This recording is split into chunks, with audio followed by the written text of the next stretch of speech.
You know, for the first day of pads, I thought offensively, I thought our guys executed fairly well. Had a couple of situations in practice as far as third down. I thought the guys done a really good job.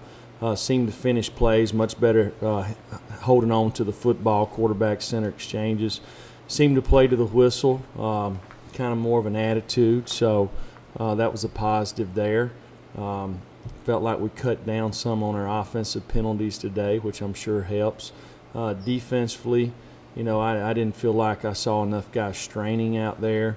To me, we got to do more, get more people to the ball. Got to control the line of scrimmage, and got to find a way to create some turnovers. In 3 practices, I think our offense has done a really good job of not turning the football over. So our defense needs to find a way to get turnovers. You know, wasn't real satisfied with our kickers today in our punting period. Didn't kick the ball the way we would like to kick it, and we've really got to improve there. So we've got good competition there. So hopefully we'll see some improvement there over the next few weeks. Wes? I mean, you talked about not seeing enough strain on defense. Is that something that happens sometimes when guys are trying to play their way back into football shape, or is that just guys not playing hard enough? No, I'd just say our offense just kicked the defense's tail today. About as bad as I've ever seen in a full padded practice. Patrick and then David. Jeremy, what is this spring looking like for Trayvon Flowers? What's his, I guess, is he playing baseball? Is he involved with the baseball team? How much is he kind of splitting time? Or kind No, of he's doing football right now. I mean, he done baseball early on, and he's going to redshirt in baseball and concentrate on football, but he has a future doing both. David and Blake. Jeremy, for the freshmen that either are only half participants or are going to miss spring, how much do you think that's going to affect their role in the fall, not being able to be out there? Who are you talking about? Mainly Tyus and Eric, but some of the guys, Chris, some of the guys that have been limited early on. Well, if you're talking about defensive players, you know, there's very few guys that look like defensive players out there to me today, so I would say they'd have a tremendous opportunity to contribute. Jeremy, why have you guys decided to have Trey out there, Trey Smith out there with the team rather than maybe working with strength and conditioning staff? Well, he's part of the team. You know, he's really, when it comes to being injured, he's not injured. So, you know, Trey plans on playing football one day again. That's his hope, and that's what he's working hard to do. So he wants to make sure that he gets an opportunity to watch from behind, so he's got a good idea about the calls and techniques and things. Jesse in the back. You said the defense got their tail kicked today, and the offense did well on third downs and taking care of the football. What else, maybe in terms of winning the day, did the offense do from your standpoint? Well, I think it starts with attitude. I think they practiced with the right attitude. When they made a mistake, they didn't let it bother them. They played the next play. I felt like they played harder, played more physical, executed at a higher level. When you do those things, you tend to have success. David and Corey and David. You said Trey hopes to play football again one day. What have you been given? Have you been told a timeline or things that he has to do or tests he has to pass to get to that point? No, I mean we're under the same protocol. He's doing everything but contact right now. So I mean, we go out there and do off-season conditioning. He's running probably faster than everybody else at his position. So he does everything but contact. Jeremy, what went into the decision that or prompted you guys to use the Guardian helmets for spring this year? Well, it's a discussion that we had at the SEC meetings amongst the coaches, because we're all always trying to figure out a way to keep our game safer. So there's a few teams in the league that have used them. So we decided to do that with guys at certain positions, O-line, D-line, running backs, linebackers. Brent. Coach, you seem pretty pleased with the offense on Saturday and then again today. Is that because of the experience you think that you're bringing back on that side of the ball? Is that Jim's influence? Is that leadership? What do you attribute the out of the gate pretty good start to spring that the offense seems to be having, in your opinion? Yeah, I think probably exactly what you just said. There's a lot of factors there. I think our offensive guys have a lot of experience. I think the guys are hungry to have success. I think there's good leadership on that side of the ball.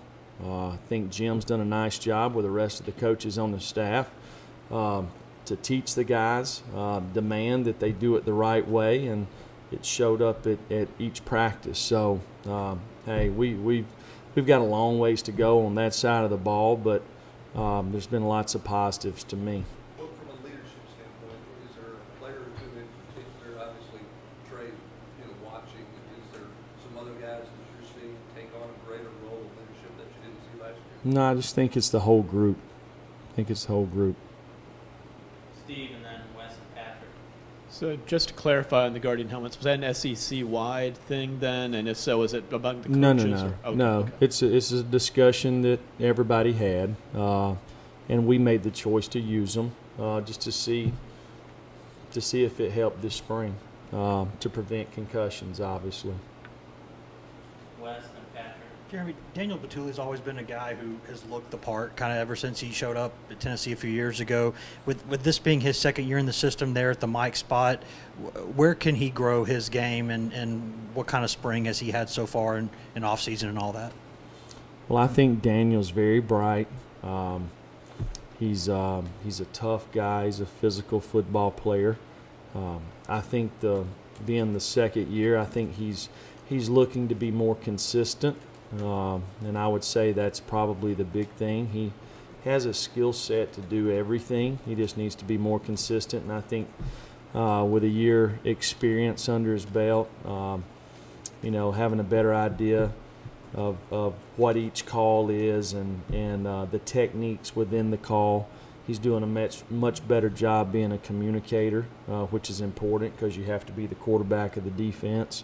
So, I mean, it's the longer you do something that you're familiar with, obviously you should improve, and I think he will.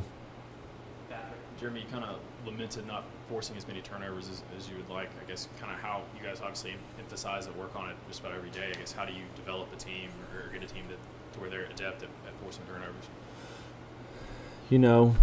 I think it starts in recruiting. Guys that create turnovers on Fridays, create them on Saturday, and then you've got to train them a certain way, and you got to have awareness as a player when to take a shot on the ball, when to tackle the guy, when you got a guy stood up. Are you going to pepper the guy? Or are you going to rip at the ball? A lot of that has to do with the momentum. There's lots of judgment in that. If you have great pass rushers, guys that can win one-on-one, obviously putting pressure on the quarterback does that. You've got to be able to put pressure on the offense, whether it's by rushing 4, rushing 6, rushing 5. You got to be able to hide the stress, put pressure on them when the balls are in the air. You got to have guys that are ball hawks, and that's things that we need to improve on. Final question, Jesse. With some of the offensive success through 3 days, what's kind of your evaluation so far on JG and kind of what you've seen from him through 3 practices? Well, JG has much more experience than the other guys. So I think with every young football player, there's probably there's a lot of unknowns, so